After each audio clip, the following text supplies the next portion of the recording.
jaaliyadda Soomaaliyeed ee ku nool dalka Masar oo tiradoodu lagu qiyaaso in ka badan 10,000 qof ayaa u muuqda inay yihiin kuwa haleelay wadada tubta toosan ee horumarka marka loo eego Soomaalida ku nool qaar ka tirsan dalalka bariga dhexe iyadoo isbedelada iyo horumarkaasi ay ku talaabsadeen sabab uga dhigay siyaasadda jadwalka maamulka shaqada iyo istiraatiijiyada adeegyada jaaliyadda ee uu u dejiyay danjiraha dowladda Soomaaliya u fadhiya dalka Masar ahna wakiilka Soomaaliya ee ururka jaamacadda Carabta danjire Ilyas Sheikh Umar haddaba si aan u helo xog warankaasi jaaliyadda Soomaaliyeed ee ku nool dalka Masar ayaa waxaa ii suurtageliyay booqashada haatan aan ku joogo magaalada Qaahira ee dalka Masar iyadoo socdaallo aan ku kala tagay deegaanada ay u badan yihiin Soomaalida ayaa waxaa xusuud mudan in daboolka laga qaado sida jaaliyaddu ay ugu howlan yihiin kameera dhalinta hadafka ee u joogaan qurbada ee dhinacyada nolosha shaqada iyo waxbarashada iyagoo isla markaana maanka ku haya ilaalinta dhaqanka asiliga ee Soomaaliya oo ay u arkaan inuu yahay muraayadii laga daawanayay muuqaalka dalka Soomaaliya haddaba intii aan dhex socday gudaha iyo daafaha magaalada Qaahira ayaa waxa aan la kulmay mudane Cabdiraxmaan Maxamed Talxa iyo Khalid Sheikh Cadde Cismaan Khalid Malaka oo ka tirsan jaaliyadda Soomaaliyeed ee ku nool dalka Masar kuwaas oo iga waramay aad ayaad u mahadsan tahay Ustaad Cali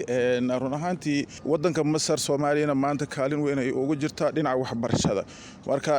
ilaa iyo magaalada Alexandria ayaan tagay oo xeebta Masar ah runtii waxaan kula soo kulmay arday kala duwan oo bachelor master degree iyo doctorate marka dhamaantooda waxay yihiin kuwa aad iyo aad ugu faraxsan nolosha Masar waxbarashadoodiina heer sare markaasi aad u moodid inay ka gaareen marka intaas ayaan la kulmay waxaa tagsiilo Soomaaliyeed oo ku nool magaalada Qaahira waxaan caawiyaa dadka Soomaaliyeed ee dibadda ka imaaday dadka Qaahira jooga marka sidaas darteeda magaalada Qaahira aan ku noolahay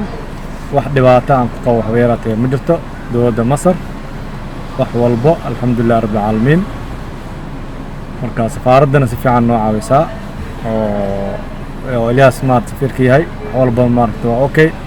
marka Ustaad Cali Kuus waa salaamaya intaasi kadib ayaan waxaan booqasho ku tagay xarunta safaaradda Soomaaliya ee magaalada Qaahira si aan macluumaad dheeraad ah uga helo hanaanka adeegyada loo fidiyo jaaliyadda Soomaaliyeed ee dalka Masar iyadoo markii aan gaaray halkaasi la ii fududeeyay in aan la kulmo mas'uuliyiinta qaybaha ay ka kooban tahay safaaradda si aan u eego qaab socodka shaqada waxaana ii muuqday inuu halkaasi ka socdo dadaal baaxad leh ee loogu daneynayo maslaxadda jaaliyadda haddaba ugu dambeyntii ayaa waxaa ii suurta gashay in aan danjiraha dowladda Soomaaliya u fadhiya dalka Masar danjire Ilyas Sheikh Umar kula kulmo xafiiskiisa oo aan halkaasi isku dhaafsanay erayo muhiim ah ee la xiriirta mas'uuliyadda safaaradda ka saaran adeegyada bulshada Soomaaliyeed ee ku nool dalka Masar wuxuuna danjire Ilyas Sheikh Umar uu hadalkiisa ku soo gaabiyay in ay jaaliyadda Soomaaliyeed ku habboon tahay in ay ka xog waranto sida safaaradda ay uga tarjunto baahida jaaliyadda marka adeegyo ay uga baahdaan safaaradda Soomaaliya ee magaalada Qaahira